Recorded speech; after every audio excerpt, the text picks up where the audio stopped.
நம்ம மலையாள படத்துக்கு ஒரு சலுகை கொடுக்குறோம்.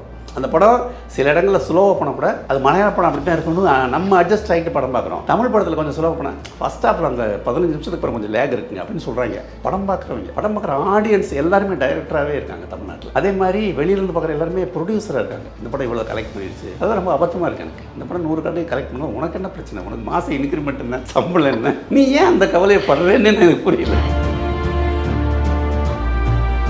சமீப காலங்களில் வந்த படத்தில் அசுரன் கரெக்டாக கன்வெர்ட் ஆன மாதிரி தெரிஞ்சு. அது வந்து நாவலாகவும் படிக்கிறதுக்கு ஒரு எக்ஸ்பீரியன்ஸ் கொடுக்கும், சினிமாவும் நல்ல எக்ஸ்பீரியன்ஸ் கொடுக்கும். இது நேராக ஒரு மோசமான ஒரு எக்ஸ்பீரியன்ஸ் சொன்னால் பொன்னியின் செல்வன் சொன்னேன். படிக்கிறப்ப இருந்த இன்பத்தில் கொஞ்சம் கூட சினிமா இல்லை, சினிமா வேற ஒன்று, அதுக்கு இதுக்கு சம்மந்தம் கிடையாது. பேர் மட்டும்தான், பேரும் கேரக்டர் மட்டும்தான் இருக்கே தவிர படமாக பொன்னியின் செல்வன் வந்து திருப்தியே தராத ஒரு படம்.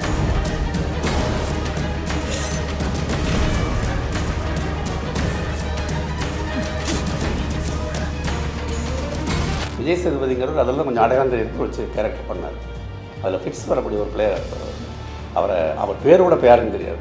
இன்றைக்கி அவங்க பெரிய ஸ்டார், தமிழ்நாட்டு சினிமாவை தீர்மானிக்கக்கூடிய நட்சத்திரங்கள் அவங்க 2 பேரும் முக்கியமானவங்க இருக்காங்க.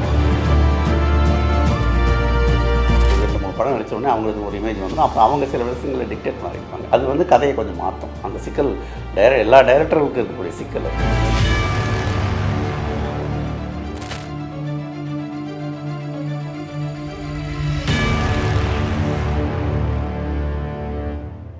விசில் டிவி நேயர்களுக்கு வணக்கம். நான் உங்கள் தீபிகா நடராஜன். இன்றைக்கி நம்ம கூட எழுத்தாளர், டைரக்டர், இது மாதிரி பல முகங்களை கொண்ட திரு பாஸ்கர் சக்தி அவர்கள் இணைஞ்சிருக்காங்க. அவங்களோட பயணத்தை பற்றி இன்றைக்கி நம்ம கூட நிறைய விஷயங்கள் பேச போகிறாங்க. வணக்கம் தோழர். வணக்கம். இப்போது நீங்கள் வந்து டைலாக்ஸ் எழுதி முஃபாசா படம் வந்து தமிழில் வெளியாயிருக்கு. ஸோ எப்படி இருக்குது உங்களுக்கு? மகிழ்ச்சியாக தான் இருக்குது. ஆக்சுவலாக அது பெரிய கிளாசிக் இல்லையா? அது குழந்தைகள் மத்தியில் உலகளவில் ஒரு ஃபேமஸான ஒரு கிளாசிக்கு. அதில் ஒரு பார்ட்டில் ஒரு சின்ன அங்கமாக நம்ம இருக்கணுன்றது ஒரு மகிழ்ச்சி தான். உலகளாவிய விஷயம், அது நம்ம ஏரியாவில் அதில் நம்ம கான்ட்ரிபியூட் பண்ணுறோன்றது ஒரு சந்தோஷம் தான், அந்த மகிழ்ச்சி இருக்குது. ஸோ இப்போ முஃபாசா படம் ஜென்ரலாக பார்த்தா இது வந்து குழந்தைகளுக்கான படம் தான். ஆனால் இந்த டைலாக்ஸ் வைஸு அதில் நிறைய இடங்கள் வந்து வெறுமனே அது குழந்தைங்களுக்கானதாக இல்லை. சில இடங்கள் எல்லாமே ரொம்ப அழகாக இருந்தது. முக்கியமாக சொல்லணும் அப்படின்னா, ரொம்ப தூரம் போகணும் அப்படின்னா நம்ம சேர்ந்து தான் போகணும், சீக்கிரமாக போகணுன்னா வேணால் தனியாக போகலாம், அது மாதிரி சொல்கிறது. ஒன்றா இருக்கிறது தான் ஸ்ட்ரென்த்து, அதெல்லாம் சொல்கிறது. ஸோ அந்த போர்ஷன்ஸ் பற்றியெல்லாம் சொல்லுங்கள் நீங்கள்.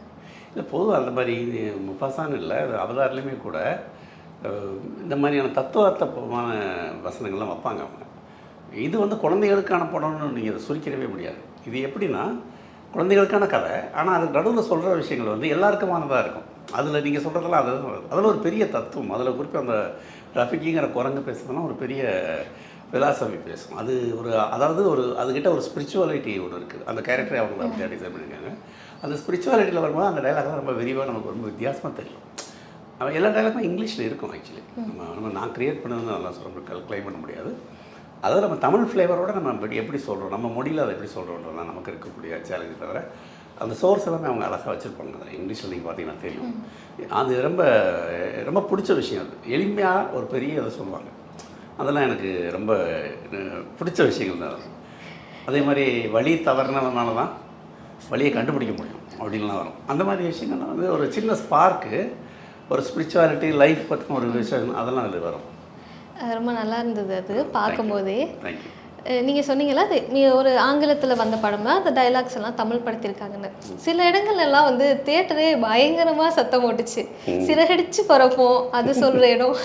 அப்புறம் இந்த ரஃபிக்கு சொல்லுவாங்க விடிவி கணேஷ் வாய்ஸில், இங்கே என்ன சொல்லுது அப்படின்னு. அது இங்கிலீஷில் வேறு ஏதாவது இருந்து நீங்கள் தமிழ் படுத்துனீங்களா? அது அவர் பண்ணதுனால அது அந்த வார்த்தையை போட்டிருக்காரு அவர். ஆக்சுவலாக அது டப்பிங்கில் போட்டிருப்பாங்க. இப்போது இந்த முஃபாசா வந்து ஹிந்தியில், தெலுங்கில், இது மாதிரியான இந்தியன் லாங்குவேஜஸ்லாம் வந்திருக்கு. எல்லா லாங்குவேஜ்லையுமே டாப் ஸ்டார்ஸ் பேசியிருக்காங்க, தமிழ்லையும் கூட அப்படி தான். இந்த வாய்ஸஸ்லாம் வந்து எந்த அளவுக்கு ரொம்ப பர்ஃபெக்டாக இருக்குது. உங்களுக்கு என்ன ஃபீல் ஆச்சு இதெல்லாம் முடிச்சுட்டு தியேட்டரில் பார்க்கும்போது?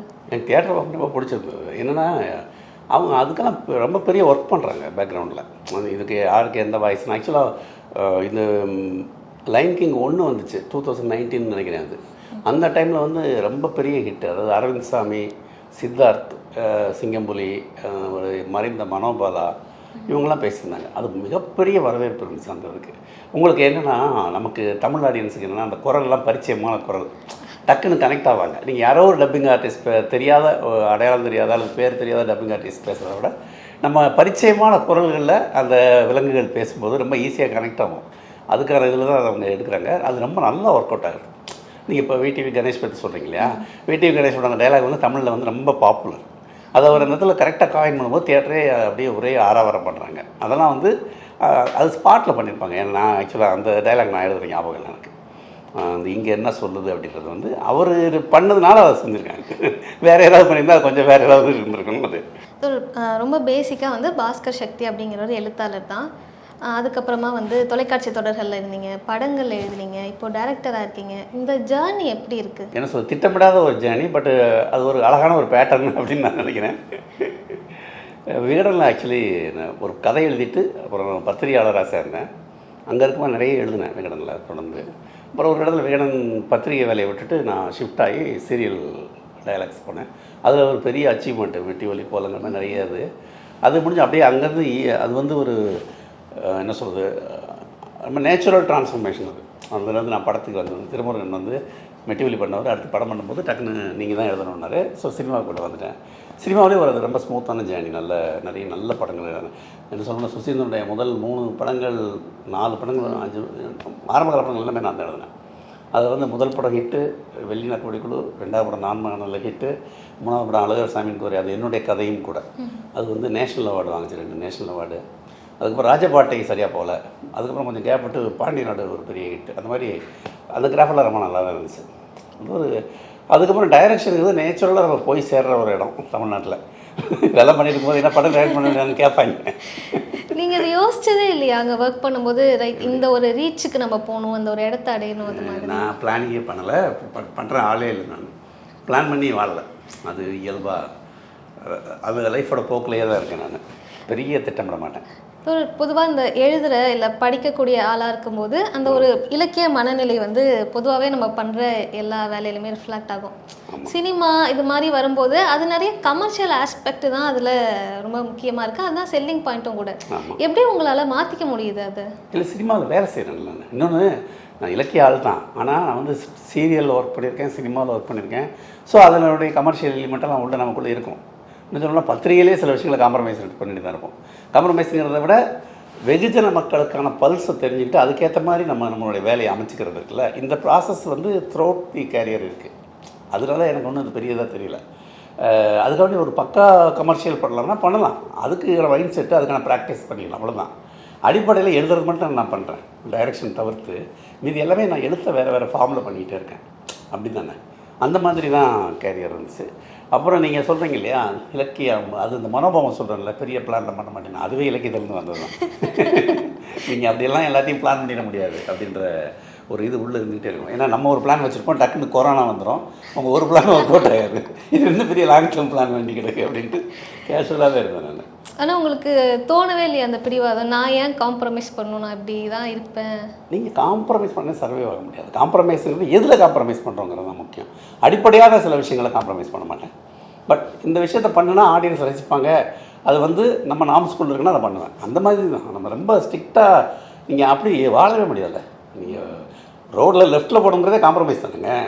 நீங்கள் ரைட்டில் போகணும்னு நீங்கள் நினைப்பீங்க, பட் லெஃப்ட்டில் தான் நீங்கள் போகணுன்றது ஒரு காம்ப்ரமைஸ் தானே. ஸோ லைஃப் வந்து ஃபுல் ஆஃப் காம்ப்ரமைசஸ் தான். அதில் நீங்கள் எந்த அளவுக்கு போகிறீங்கன்றது தான் இருக்குது. நீங்கள் அடிப்படையான அறத்தை விட்டுட்டு உங்கள் எல்லாத்தையும் காம்ப்ரமைஸ் பண்ணிவிட்டு அட்ஜஸ்ட் பண்ணிட்டு போகிறதுன்றது அது ஏற்றுக்க முடியாது. பட் நமக்கு தெரியுமில்ல, நம்ம இவ்வளோ படிச்சிருக்கோம், இவ்வளோ யோசிக்கிறோம், நமக்கு ஒரு ஸ்கேல் இருக்குல்ல, அந்த ஸ்கேலுக்குள்ளே நம்ம இருக்கணும் தான். நான் வந்து ஒரு ரொம்ப தேர்ட் ரேட்டாக ஒரு படம் கேவலமான படம், இந்த படத்துக்கு நீங்கள் எழுதுங்க அப்படின்னு நான் எழுத மாட்டேன். அதுதான் என்னுடைய காம்ப்ரமைஸ் லெவல்னு ஒன்று இருக்குது, பிரேக்கிங் பாயிண்ட். அது மாதிரி நீங்கள் வந்து இப்போது படங்களில் திரைக்கதையிலையும் ஒர்க் பண்ணியிருக்கீங்க, ஒரு டைரக்டராகவும் இருக்கீங்க போது இங்கே பொதுவாக ஒரு பிம்பம் இருக்குல்ல, நம்ம எல்லாத்துலேயுமே ஒரு ஸ்டார் வேல்யூ, ஒரு ஸ்டாரான ஆட்கள் அவங்களோடது மட்டும்தான் வந்து கிளிக் ஆகுது, மற்ற படங்கள் எல்லாமே பெருசாக ஓடுறது இல்லை அப்படின்னு. இதை நீங்கள் எப்படி பார்க்குறீங்க? அது இன்றைக்கி இருக்கக்கூடிய ஒரு மோசமான ஒரு ட்ரெண்ட் அது. ஆனால் அப்படி இருக்கக்கூடாது, இருக்கவும் முடியாது. ஏன்னா எல்லாமே பாப்புலரான ஆட்கள் தான் இருக்கணும்னா அப்புறம் பாப்புலரான ஆட்கள் எங்கேருந்து உருவாகிறாங்க? இப்போ வெண்ணிலா கபடி குழுன்னு ஒரு படம், அந்த படத்தில் யாருமே தெரிஞ்சவங்க இல்லை, அதுலேருந்து 2 ஸ்டார் உருவாகிருக்காங்க, சூரி, விஜய் சேதுபதி. விஜய் சேதுபதிங்கிறவர் அதெல்லாம் கொஞ்சம் அடையாளம் தெரியுது வச்சு கேரக்டர் பண்ணார். அதில் ஃபிட்ஸ் வரக்கூடிய ஒரு பிளேயராக இருப்பார். அவர் பேரோட பேருன்னு தெரியாது. அதுக்கு சூரி வந்து அதிலேயே பெருசாக ஹிட் ஆகிட்டார். இன்றைக்கி அவங்க பெரிய ஸ்டார், தமிழ்நாட்டு சினிமாவை தீர்மானிக்கக்கூடிய நட்சத்திரங்கள் அவங்க 2 பேரும் முக்கியமானவங்க இருக்காங்க. ஸோ நீங்கள் உருவாகணும்னா அப்படி ஒரு சோர்ஸ்லேருந்து தான் நீங்கள் உருவாகி வரணும். அப்படி ஆனால் அந்த சோர்ஸவே நீங்கள் அடைச்சிட்டிங்கன்னா புது ஸ்டார்ஸே வரமாட்டாங்க. ஸ்டார்ஸ் எங்கேருந்து வராங்க? கமல் வந்து ஒரு 20 படம் சின்ன சின்ன கேரக்டராக பண்ணிட்டு இருந்தார் ஆரம்ப காலத்தில். ரஜினி ஒரு அபூர்வங்களில் ஒரு சீன் வந்தார். அவங்களாம் அப்போ ஸ்டார்ஸ் இல்லை. ஸோ இந்த அடிப்படை உண்மையை நம்ம ஏற்றுக்கிட்டு தான் செய்யணும். அந்த மாதிரியான படங்களுக்கான ஸ்பேஸ் இல்லைன்றது இன்றைக்கி ஒரு ரொம்ப துயரமான சூழல். ஏன்னா இது வந்து முழுக்க வந்து வேறொரு விதமான பிஸ்னஸ் மாடலாக இருக்குது. இதில் என்னென்னா மாலுக்கான படங்கள், மல்டிப்ளெக்ஸ்க்கான படங்கள், அதுக்கான ஸ்கிரிப்டு, அதுக்கு ஸ்டார்ஸ் வந்து உள்ளே வருவாங்க. குறிப்பாக ஓடிடி வந்த பிறகு ஆடியன்ஸோடைய ஃபுட்ஃபாலுக்கே நம்ம வந்து ஸ்டார்ஸ் வைக்கணுங்கிற ஒரு கம்பல்ஷன் இருக்குல்ல, அதுதான் பிரச்சனையாக இருக்குது. ஸோ இந்த மாதிரி படங்களுக்கு ஓடிடியில் ஒரு ஸ்பேஸ் கிடைக்குமான்னு பார்த்தா ஓடிடிலையும் இப்போ நிறையா சிக்கல்கள் இருக்குது. ஸோ இது எப்படி தீர்வு வரும்னு தெரியல. கொஞ்சம் வெயிட் பண்ணி பார்க்கணும். இது எப்படி போய் முடியும்னு தெரியல. பட் அது முக்கியம். அந்த மாதிரி படங்கள் ரொம்ப முக்கியம். இப்போ ஓடிடியில் என்ன மாதிரியான சிக்கல்கள்லாம் வருது? இல்லை, ஓடிடியுமே ஸ்டார்ஸ் படங்களை தான் விரும்புகிறாங்க, வாங்குறத தயங்குறாங்க. இந்த மாதிரி எக்ஸ்பெரிமெண்டலான படம், சின்ன படம், படமாக நல்லாயிருக்கும், படமாக அவங்களுக்கு கூட பிடிச்சி கூட இருக்கும். பட் அது வந்து எப்படி வியூஸ் போதோ அதை வாங்கலாமா, இதில் இன்வெஸ்ட் பண்ணலாமான்ட்டு வாங்குறதுக்கு தயங்குவாங்க. அந்த மாதிரி சிக்கல்லாம் இருக்குது. இப்போ உங்களோட ரயில் படம் வந்து கடந்த ஆண்டு வெளியாக இருக்கு இல்லையா? So theatre response, OTT response இது எப்படி இருக்குது? தியேட்டர் ரெஸ்பான்ஸ் வந்து நாங்கள் எதிர்பார்த்த அளவுக்கு இல்லை. நாங்கள் ஆக்சுவலாக வடக்கனுங்கிற டைட்டிலில் வந்துருந்தால் அப்புறம் பெரிய ரீச் ஆகிருக்கும். ஏன்னா இன்றைக்கி கூட என்கிட்ட பல பேர் கேட்குறாங்க வடக்கன் எப்போ ரிலீஸ்ன்னு கேட்குறாங்க. அது பேர் மாதிரி வந்து நிறைய பேருக்கு தெரியல. ஏன்னா வடக்கன்கிற பேர் நல்ல ரீச் ஆகிடுச்சு. அந்த படம் வடக்கன்கிற பேரில் வந்திருந்தா இப்போ கிடைச்சதை விட பல மடங்கு வரவேற்பு கிடைச்சிருக்கு. இப்போ ஓடிடியில் அதுக்கு நல்ல வரவேற்பு. படத்துலையுமே தியேட்டர்லையுமே பார்த்தவங்களுக்கு பிடிச்சது படம். பட் ஆடியன்ஸ் வர முடியல. அதுக்கப்புறம் 5 நாளில் கல்கி வந்துருச்சு. கல்கி வந்து எல்லா தியேட்டரும் பிளாக் ஆகிடுச்சு. நமக்கு தியேட்டருங்கிறதே ஒரு இடத்துல இல்லாமல் போயிடுச்சு. இந்த மாதிரியான சிக்கல் சின்ன படத்துக்கு இருக்கிற எல்லா சிக்கல்களும் அதுக்கு இருந்துச்சு. ஓடிடியில் அது இப்போ வரைக்கும் வரும், நல்லா பேசப்பட்டுட்டு போயிட்டு தான் இருக்குது. இப்போவும் ஓடிடி பார்த்துட்டு கால் பண்ணுறவங்க இருக்காங்க. நல்லது தொழில். இப்போ 2024 வந்து சில படங்களை பற்றி யோசிக்கும் போது என்ன தோணும் அப்படின்னா, கதை வைஸ் வந்து ரொம்ப பயங்கரமாக ஒரு நல்ல கண்டென்ட்டான ஒரு கதையாக இருக்கும். ஆனால் அதை கொண்டு போய் சேர்க்கறதுக்கு ஒரு ஸ்டார் வேல்யூ தேவைப்படும். அதன் பொருட்டு அவங்க ஒரு ஸ்டாரை எடுக்கிறாங்க. அந்த ஸ்டாரை எடுக்கும்போது அந்த ஸ்டாருக்காக சில விஷயங்களை அவங்க படத்துக்குள்ள பண்ணுறாங்க. அது கதையை வந்து ரொம்ப டேமேஜ் பண்ண, அந்த தரத்தை வந்து குறைக்குது. நீங்கள் என்ன நினைக்கிறீங்க? தரத்தை குறைக்கிறத விட அந்த கதையை வேற ஒன்று மாற்றிடும். ஆக்சுவலாக இது நிறைய பேர் கேட்டாங்க, நீங்கள் இந்த ரயில் படம் இருக்கு இல்லையா, ரயிலவே நீங்கள் வந்து ஏன் ஒரு நடிகர்களை வச்சு அறியப்பட்ட முகங்களை வச்சு எடுக்கக்கூடாது அப்படின்னு. நான் வந்து 2 விஷயம். ஒன்று பட்ஜெட்டு, இன்னொன்று வந்து அறியப்பட்ட முகங்களுக்கு போனால் இந்த கதையை அவங்களுக்கு ஏற்ற மாதிரி மாற்றும் போது இந்த கதையோட அடிப்படை மாறிடும். அதனால அதில் தயங்கினேன். பட் அதுதான் இருக்குது இன்றைக்கி. அதுதான் நிலவரமாக இருக்குது. அது ஒரு சிக்கலான ஒரு சூழல் தான். இது எப்போவுமே ஸ்டார்ஸுக்குன்னு ஒரு இமேஜ் வந்துடுது. ஒரு 2-3 படம் நடித்தோடனே அவங்களுக்கு ஒரு இமேஜ் வந்துடும். அப்புறம் அவங்க சில விஷயங்களை டிக்டேட் பண்ண ஆரம்பிப்பாங்க. அது வந்து கதையை கொஞ்சம் மாற்றும். அந்த சிக்கல் எல்லா டைரக்டர்களுக்கும் இருக்கக்கூடிய சிக்கல். அது ஆர்டிஸ்ட்டு ஏற்ற மாதிரி இந்த டைலாக் அவர் பேச மாட்டார், இது அவர் ஆடியன்ஸ் ஏற்றுக்க மாட்டாங்க அப்படின்லாம் சொல்லி ஒரு மித்து இருக்குல்ல. பட் ஒரு நல்ல ஆர்டிஸ்ட்டு எல்லா விதமான வேஷங்களும் பண்ணணும், எல்லா விதமான டைலாக்கும் பேசணும், எல்லாத்துக்கும் தன்னை உட்படுத்திக்கிறவங்க தான் ஒரு நல்ல ஆர்டிஸ்ட் இல்லையா. இவங்க ஒரு டெம்ப்ளேட்டுக்குள்ளே போய் மாட்டிக்கிட்டாங்கன்னா அது அப்புறம் அப்படி தான் இருக்கும். அந்தளவுக்கு நின்று போயிடும். அதுக்கப்புறம் வெரைட்டி கிடைக்காது உங்களுக்கு. அப்படியே போயிடும். நிறைய நாவல்கள், கதைகள் எல்லாம் படமாயிட்டு இருக்கு. ரீசெண்ட் டேஸில் இந்த படம், இந்த நாவலை வச்சு எடுத்த இந்த படம் நல்லா இருக்கு, ரொம்ப க்ளீனாக இருக்குது பார்க்கன்னு உங்களுக்கு ஏதாவது தோணுக்கா? அசுரன் எனக்கு பிடிச்சிருந்துச்சு. பட் அது அந்த நாவல் அப்படியே எடுக்கல. அது வந்து அந்த சோலை எடுத்துகிட்டு அவர் வேற ஒரு இது பண்ணார். அது ஒரு பெரிய மேஜிக் தான். அழகர்சாமியின் குதிரையும் அதுதான். அழகர்சாமியின் குதிரையில் கதையை ஒரு 40% மாற்றணும். அதுதான் சொல்கிறேன். அந்த மீடியத்தை புரிஞ்சுக்கணும். சினிமா மீடியத்தை நம்ம புரிஞ்சுக்கிட்டு அதுக்கேற்ற மாதிரி கதையை வந்து நீங்கள் அந்த கதையை அப்படியே எடுக்கக்கூடாது. நான் அடிக்கடி ஒரு உதாரணம் சொல்வேன். சுஜாதா ஒரு அருமையான கதை எழுதினார், பிரிவும் சந்திப்போம்னு. பிரிவும் சந்திப்போம் படிக்கிறதுக்கு அவ்வளோ நல்லாயிருக்கும். பட் படமாக வந்துச்சு, அதை அப்படியே எடுத்துருந்தாங்க, பெருசாக சேஞ்ச் பண்ணாமல். ஆனால் நல்லா பார்க்க நல்ல எக்ஸ்பீரியன்ஸ் கிடைக்கல அதில். அப்போ நீங்கள் அப்படியே எழுதுறது எடுக்கணுன்றது இல்லை, அது எப்படி சினிமாவுக்கு ஏற்ற மாதிரி வேறொன்னா மாற்றுறீங்கிறது ரொம்ப முக்கியம். மகேந்திரன் படங்கள் முள்ளு மலர்னு இருக்கு இல்லையா, அது நாவல் வேறு, படம் வேறு. பட் அந்த அடாப்டேஷன் அவ்வளோ நல்லாயிருக்கும். ஸோ 2 மீடியமும் சரியாக புரிஞ்சுக்கிட்ட ஒருத்தவங்க அதை சரியாக பண்ண முடியும்னு நான் நினைக்கிறேன். அதுதான் இப்போ எனக்கு சமீப காலங்களில் வந்த படத்தில் அசுரன் கரெக்டாக கன்வெர்ட் ஆன மாதிரி தெரிஞ்சு. கரெக்டானா அது வந்து நாவலாகவும் படிக்கிறதுக்கு ஒரு எக்ஸ்பீரியன்ஸ் கொடுக்கும், சினிமாவும் நல்ல எக்ஸ்பீரியன்ஸ் கொடுக்கும். இதுக்கு நேராக ஒரு மோசமான ஒரு எக்ஸ்பீரியன்ஸ் சொன்னால் பொன்னியின் செல்வன் சொன்னேன். அது வந்து படிக்கிறப்ப இருந்த இன்பத்தில் கொஞ்சம் கூட சினிமா இல்லை. சினிமா வேற ஒன்று, அதுக்கு சம்மந்தம் கிடையாது. பேர் மட்டும்தான், பேரும் கேரக்டர் மட்டும்தான் இருக்கே தவிர படமாக பொன்னியின் செல்வன் வந்து திருப்தியே தராத ஒரு படம். அந்த அளவுக்கு பொன்னியின் செல்வனில் என்ன மிஸ் ஆயிருந்தது? ஏன்னா அதுக்கு தான் அவ்வளோ அவார்ட்ஸ் கிடைச்சிருக்கு. அதுதான் சொல்கிறேன், நீங்கள் அவார்ட்ஸ் கிடைக்கிறத வச்சுலாம் ஒன்றும் ஜட்ஜ் பண்ணேன். இது வந்து என்கிட்ட என்னுடைய பர்சனல் பர்செப்ஷனில் சொல்கிறேன். அந்த படத்துக்கு அவார்டு கொடுத்துட்டாங்க, எனக்கு அது பிடிக்கணும்னு அவசியம் இல்லையே. எனக்கு பொன்னியின் செல்வன் நான் பல முறை படிச்சிருக்கேன். நான் அது ஒரு எக்ஸ்பீரியன்ஸ் எனக்கு கொடுக்குதில்ல. இந்த படத்தில் அந்த எக்ஸ்பீரியன்ஸ் நான் எதிர்பார்க்கல. நான் இன்னும் சொல்ல போனால் சினிமா மீடியம் வேறன்னு நான் சொல்கிறேன். ஆனால் சினிமாவாகவும் அது எனக்கு முழுமையாக ஒரு அனுபவத்தை கொடுக்கலான்னு சொல்ல வரேன். சினிமாவா அது வந்து ஒரு சினிமாட்டிக் எக்ஸ்பீரியன்ஸாகவே எனக்கு ஒன்றும் இல்லை, டாம் டூம் இருந்துச்சே தவிர அது எந்த இடத்துலையும் வந்து ஒரு சீனில் கூட நான் பெருசாக அதில் இதாகவே இல்லை, இன்வால்வ் ஆகவோ கனெக்ட் ஆகவோ இல்லை. என்னுடைய பிரச்சனையோட வச்சுங்க, நான் என்னுடைய கருத்தை சொல்கிறேன். எனக்கு என்ன சந்தேகம்னா, நான் ஒரு நல்லா எழுதக்கூடிய ஒரு ஆளாக இருக்கேன், நான் சினிமாவை நோக்கி நகரணும் அப்படின்னா இது மஸ்ட்டு, இதை கற்றுக்காம நீ உள்ளே வராது அப்படின்னு நீங்கள் எதை சொல்லுவீங்க? நீங்கள் கற்றுக்க வேண்டியது வந்து சினிமாவை கற்றுக்கிறது தான். ஏன்னா எழுத வருது உங்களுக்கு ஆல்ரெடி. ஸோ நீங்கள் சினிமா என்னவாக இருக்குது, சினிமாவில் எப்படி கன்வெர்ட், இங்கிலீஷ் படங்கள் நிறைய இருக்குங்க. ஒரு கதை வந்து எப்படி படமாக கன்வெர்ட் ஆகிருக்குது அப்படின்னு. தமிழ்லேயே கூட பாலுமகேந்திர கதை நேரம் பண்ணார் பார்த்தீங்களா? கதை நேரம், அந்த கதையை படிச்சுட்டு கதை நேரம் பாருங்கள், நல்லாயிருக்கும். அன்னைக்கு இருந்த வசதி வாய்ப்புக்கு அருமையாக பண்ணியிருந்தார் அவர். ஆக்சுவலி என்னென்னா, அவர் வந்து லிட்ரேச்சர்லேயும் ரொம்ப ரொம்ப பெரிய வாசிப்பாளர் அவர். கிட்டத்தட்ட அவரே ஒரு கிரியேட்டர் மாதிரி தான். அதே மாதிரி சினிமாவும் அவருக்கு எல்லாமே கை வந்த கலை. ஸோ அவரால் கரெக்டாக வர முடியுது. ஸோ நீங்கள் ஒரு பாலுமகேந்திரவாக மாறுறது தான் சரி. அதாவது லிட்ரேச்சர் உள்வாங்கிற அளவுக்கு சினிமாவையும் உள்வாங்கிட்டீங்கன்னா போதும். நீங்கள் இதை பிரதி எடுக்கிறது இல்லை, அதை முதல்ல புரிஞ்சுக்கணும். பொன்னியின் செல்வன் பற்றி நான் சொல்கிறேன்ல, பொன்னியின் செல்வன் நீங்கள் அந்த நாவலை காப்பி பண்ணணும்னு அவசியம் இல்லை. பட் வேறு ஒன்றா நீங்கள் அது சினிமாட்டிக் எக்ஸ்பீரியன்ஸாக வந்து ஃபுல்ஃபில்மெண்ட் இல்லைன்னு சொல்ல வரேன். கதை நேரம் அப்படிங்கிறது ஒரு கதை, அதன் பிறகு அது வந்து ஒரு குறும்படமாக ஷார்ட் ஃபிலிமாக வந்துச்சு. ஆனால் இடையில வந்து நம்ம ரொம்ப கமர்ஷியலைஸ் ஆகிட்ட மாதிரி தோணுது தமிழ் சினிமா.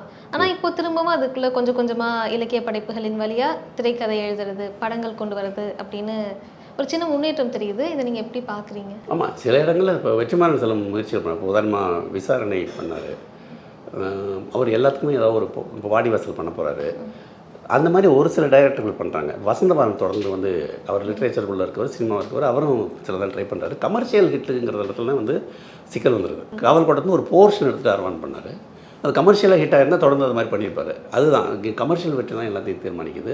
முன்னாடி இருந்த அந்த காலங்களில் வந்து ஒரு இலக்கிய படைப்புலேருந்து சினிமா அப்படிங்கிறது ஒரு நல்ல ஹெல்த்தியான ஒரு ஸ்பேஸில் இருந்தது. திரும்ப தமிழ் சினிமா ஒரு கமர்ஷியலைஸ்டான ஒரு தளத்துக்குள்ளே போச்சு. இப்போ திரும்ப இலக்கிய பிரதியிலேருந்து சினிமாவுக்கான தளத்தை நோக்கி நம்ம வந்துக்கிட்டு இருக்கோம். ரைட்டர்ஸோட கான்ட்ரிபியூஷன் நிறைய இருக்குது திரைக்கதையில். ஸோ இதை நீங்கள் எப்படி பார்க்குறீங்க? இது எந்த அளவுக்கு ஆரோக்கியமாக இருக்குது? ரைட்டர்ஸோட கான்ட்ரிபியூஷன் இருக்குது, என்னவா இருக்குங்கிறது தான். அந்த ரைட்டர்ஸ் வந்து தங்களை 100% இதில் வெளிப்படுத்திக்கிறதுக்கோ, அதுதான் முதல்ல சொன்னேன். அது சரியாகவே கன்வெர்ட் ஆகலை இப்போ வரைக்குமே. இப்போ உதாரணமாக ஜெயமோகன் பண்ணுறாரு, எஸ் ராமகிருஷ்ணன் பண்ணுறாரு, அந்த மாதிரி அறியப்பட்டவங்களாம் பண்ணுறாங்க இல்லையா? அவங்க முழுமையாக தங்களை வெளிப்படுத்திக்கிறவங்க ஸ்பேஸ் இல்லை, அவங்க கதையாக இருக்குது அந்த படம். இப்போ இன்னும் சொல்லப்போனால் கேம் சேஞ்சர்னு ஒரு படம் வரப்போகுது. அதில் சு வெங்கடேசன் பேர் இருக்குது. அந்த இதில் பார்த்தேன், அந்த ட்ரெய்லரில். சு வெங்கடேசன் கேம் சேஞ்சர் மாதிரி ஒரு படத்தில் என்ன ஒர்க் பண்ணியிருப்பார் அப்படின்னு தெரியல எனக்கு. ஏன்னா சு வெங்கடேசனுடைய பொட்டன்ஷியல் என்னன்னு தெரியும், அவருடைய கேலிபர், அவருடைய தத்துவம் எல்லாம் எனக்கு தெரியும். அவர் எனக்கு நண்பர். பட் அந்த படம்ன்றது சு வெங்கடேசன்றது ஏதோ ஒரு பகுதியை மட்டும் எடுத்துகிட்டு அது வேற ஒரு படமாக தான் இருக்குமே தவிர அந்த படத்தில் நீங்கள் சு வெங்கடேசன் தேடிட்டு இருக்க முடியாது. அதுதான் சினிமா வந்து ரைட்டர்ஸ் நீங்கள் கொடுத்துருக்க இடம். நீங்கள் ஒரு முழுக்க இப்போ எம்டி வாசுதேவன் நாயர்னு ஒருத்தர் இறந்தார் இல்லையா? மலையாளத்தில் ஒரு பெரிய லெஜண்ட். மம்முட்டிக்கும் அவருக்குமான ரிலேஷன்ஷிப் வந்து ஒரு சின்ன வீடியோ கிளிப்பிங் நீங்கள் பார்த்துருப்பீங்க.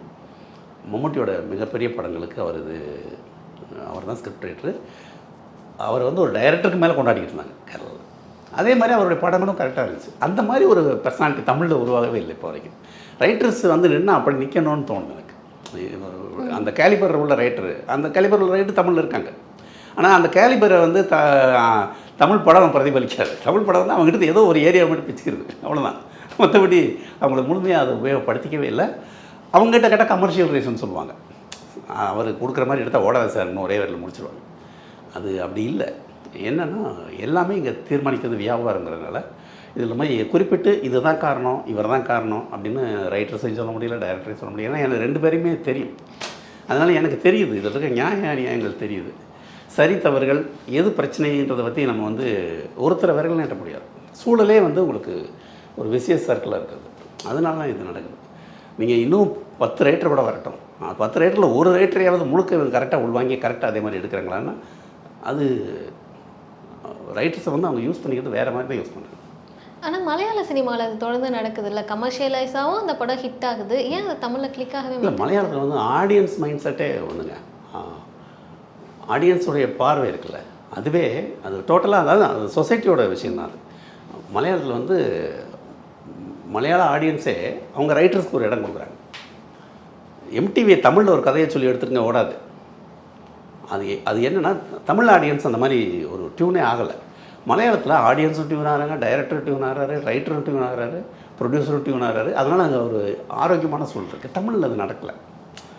நீங்கள் எவ்வளோ பெரிய ரைட்டராக இருந்தாலும் சினிமாவுக்கு வரும்போது அவர் சினிமாவுக்கான ஆளை மாற்றப்படுறேன். நான் வந்து முதல்லேருந்தே வந்து அடாப்ட் ஆகி தான் ஒர்க் பண்ணிகிட்ருக்கேன். நான் ஒரு ரைட்டர்னு தனியாக நிற்கலை. என்ன இப்போ ஜெயமோகன் மாதிரியோ இஸ்லாமகிருஷ்ணன் மாதிரியோ ஒரு ரைட்டருங்கிற பர்சனாலிட்டியாக நான் வந்து ஒரு பெரிய இடத்துல ஒரு பெரிய உயரத்தோடு நான் சினிமாவுக்கு போகல. நான் வந்து இளம் வயதுலேயே வந்து இது எழுதும்போதே அதை எழுதி அப்படி தான் இருக்கேன். ஆனால் இப்போ எம்டிவி மாதிரி ஒரு ஆகிருதி உள்ள தமிழ் ரைட்டரு அந்த மாதிரி இங்கே வரவேற்கப்படுறாங்களான்னா இல்லை. அதுக்கான ஸ்பேஸ் இங்கே இல்லை. நம்ம இதாகவே இல்லை. நம்ம ஆடியன்ஸ் இதே ஒன்று. இப்போ ரயில் படம் எடுத்தேன்ல, எனக்கு என்ன வருத்தம்னா அந்த படம் வந்து மலையாளத்தில் வந்திருந்தா மலையாளம் பெருசாக ரிசீவ் பண்ணிருக்கோம் அந்த படத்துன்னு தோணுது. இதே படத்தை மலையாளத்தில் இருந்தால் அதை தமிழில் கொண்டாடிப்பாங்க. மலையாள படம் பிரமாதமாக இருக்குப்பா, அவங்க எப்பவுமே நல்லா இருப்பாங்க. ஆனால் தமிழில் வந்து என்ன, தமிழ் படத்தை வந்து வேறொரு விதமான பார்வையில் தான் பார்க்குறாங்க. மஞ்சுமல் பாய்ஸே இருக்குங்க. அது பைரின்னு ஒரு அற்புதமான படம் வந்துச்சு. மஞ்சுமல் பாய்ஸ் வந்ததுனால பைரியை கண்டுக்கவே இல்லை. பைரி வந்து ஒரு நல்ல படம். மஞ்சுமல் பாய்ஸையும் பைரியை வச்சிங்கன்னா பைரி தான் நல்ல படம். ஆனால் பைரியை வந்து தியேட்டர் கிடைக்கல. அவர் அந்த டைரக்டரோட சொந்த ஊர்லேயே தியேட்டர் கிடைக்கல. ஆனால் அங்கே மஞ்சுமல் பாய்ஸு 80 நாளாக நம்ம கொடுத்தோம் அந்த ஊரில். நாகர்கோவில் மாதிரி, தூத்துக்குடி மாதிரி ஒரு ஊரில். இது என்ன புரியல. ஆடியன்ஸு ஒரு விதமான கும்பல் மனநிலையாக இருக்காங்கன்னு நினைக்கிறேன். ஒரு 10 படம் ஒரு பேர் நல்லா இருக்குன்னா போய் சேர்ந்துடுறாங்க. அதில் போய் இல்லை, புரிஞ்சுக்க முடியுது. நம்மளே கூட அதைத்தானே நம்ம மலையாள படத்துக்கு ஒரு சலுகை கொடுக்குறோம். அந்த படம் சில இடங்களில் ஸ்லோவாக பண்ண கூட அது மலையாள படம் அப்படி தான் இருக்கணும், நம்ம அட்ஜஸ்ட் ஆகிட்டு படம் பார்க்குறோம். தமிழ் படத்தில் கொஞ்சம் ஸ்லோவாக பண்ண ஃபஸ்ட் ஹாஃபில் அந்த 15 நிமிஷத்துக்கு அப்புறம் கொஞ்சம் லேக் இருக்குங்க அப்படின்னு சொல்கிறாங்க. படம் பார்க்குறவங்க, படம் பார்க்குற ஆடியன்ஸ் எல்லாருமே டைரக்டராகவே இருக்காங்க தமிழ்நாட்டில்.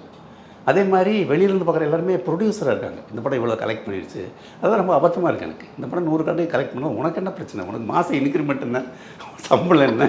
நீ ஏன் அந்த கவலையை படுறேன்னு எனக்கு புரியல. தமிழ் சினிமா வந்து வினோதமாக இருக்குங்க. நீங்கள் தியேட்டருக்கு வெளியில் ரிவ்யூ வர்றாங்கல்ல படம் பார்த்துட்டு, அவங்க சொல்கிறதெல்லாம் கேட்கும்போது ரொம்ப காமெடியாக இருக்குது. எடிட்டிங் சரியில்லாமாங்க. என்ன எடிட்டிங் பற்றி உனக்கு தெரியும் அப்படின்னு நமக்கு தெரியாது. ஏன்னா எடிட்டிங்கிறது ஒரு விதமான ஆர்ட். அதில் கற்றுத்துறை போனவங்களுக்கே வந்து சில விஷயங்கள் கொஞ்சம் லேட்டாக படிக்கணும். நீங்கள் ஜஸ்ட் ஒரு படம் பார்த்துட்டு எடிட்டிங் சரியில்லை, ஸ்க்ரீன் ப்ளே சரியில்லை, கேமரா சரியில்லைன்னு என்னதையாவது சொல்கிறது. அவர்கிட்ட கூப்பிட்டு கொஞ்சம் நேரம் பேசுனீங்கன்னா அவருக்கு சினிமா பற்றி பெருசாக ஒன்றும் தெரிஞ்சிருக்காது. ஆனால் இது சொல்கிறதே ஒரு ஃபேஷனாக இருக்குது. அதை மைக்கு முன்னாடி சொல்கிற போது 10 பேர் சொல்லும்போது அதில் உண்மை இருக்க மாதிரி தெரிய ஆரம்பிச்சிருது. யாருக்காவது ஹார்ட் அட்டாக்னு சொன்னால் சுற்றி இருக்கலாம் டாக்டராக மாறிடுவாங்கல்ல. அதே தான் நம்ம ஊரில் அந்த ஒரு பெரிய பிரச்சனை. எல்லாருமே படம் பார்க்குற எல்லாருமே டைரக்டர்ஸ் இருக்காங்க தமிழ்நாட்டில். அது மட்டும் இல்லாமல் அவங்ககிட்ட ஃபோன் வேறு இருக்குது. அதனால் ஸ்டேட்டஸ் அப்டேட் பண்ணிவிட்டு ஒரு படத்தை வந்து தீர்மானிக்கிறாங்க. தமிழ் சினிமா வந்து எப்போவுமே ஒரு சேலஞ்சிங்கான இடத்துல தான் இருக்குது. அது ஆடியன்ஸ்னால தான். நான் இது எல்லாமே வந்து இப்போ சொல்லிட்டு இருக்க எல்லாமே வந்து நான் வந்து ஜாலியாக ரசித்து தான் சொல்கிறேன். எனக்கு வந்து இதில் வந்து ஒரு வருத்தம் இல்லை. ஏன்னா இது இப்படி தான் இருக்குன்னு எனக்கு தெரியும். அதனால் நான் வந்து ரொம்ப விளையாட்டாக தான் பார்க்குறேன். இது ஒரு ஃபன் தான் எனக்கு. நீங்கள் அடுத்து என்ன பண்ணலாம் அப்படின்னு சொல்லி பிளான்ஸ் வச்சுருக்கீங்க? என்ன படம் வருது? நான் அடுத்து என்னோடய ஸ்கிரிப்ட் எழுதியிருக்கேன் அடுத்த படம் இயக்குறதுக்காக. அந்த படம் வந்து ஒரு வில்லேஜ் காமெடி, ஃபுல்லாக ஃபன் ஃபில்டு காமெடியாக இருக்கணும். ஒரு லவ் ஸ்டோரி, ஒரு என்ன சொல்கிறது, கமர்ஷியலாக தியேட்டரில் கொண்டாடப்பட வேண்டிய ஒரு படமாக இருக்கணுங்கிற மைண்ட். ஏன்னா முதல் படத்தில் நான் சில விஷயங்கள் மூவ் பண்ணேன். இது அந்த அளவுக்கு நம்ம இறங்க வேண்டாம். நம்ம வந்து லைட்டர் வெயினில் ஒரு காமெடி கொடுப்போம், அழகுசாமியின் குதிரை மாதிரியான ஒரு கதைக்கருவோட. ஆனால் அதை விட ஹியூமரஸாக ஒன்று பண்ணுவோம் அப்படின்னு பண்ணிகிட்ருக்கேன். இந்த ஸ்கிரிப்ட் ஒர்க்கில் தான் இருக்கேன். இந்த படம் வந்து கண்டிப்பாக உங்களுக்கு ஒரு நல்ல ரீச் கொடுக்கும். ரொம்ப சக்ஸஸ்ஃபுல்லான ஒரு படமாக இருக்கணும் அப்படின்னு சொல்லிட்டு எங்கள் டீம் சார்பாக வாழ்த்துறோம். மிக்க நன்றி.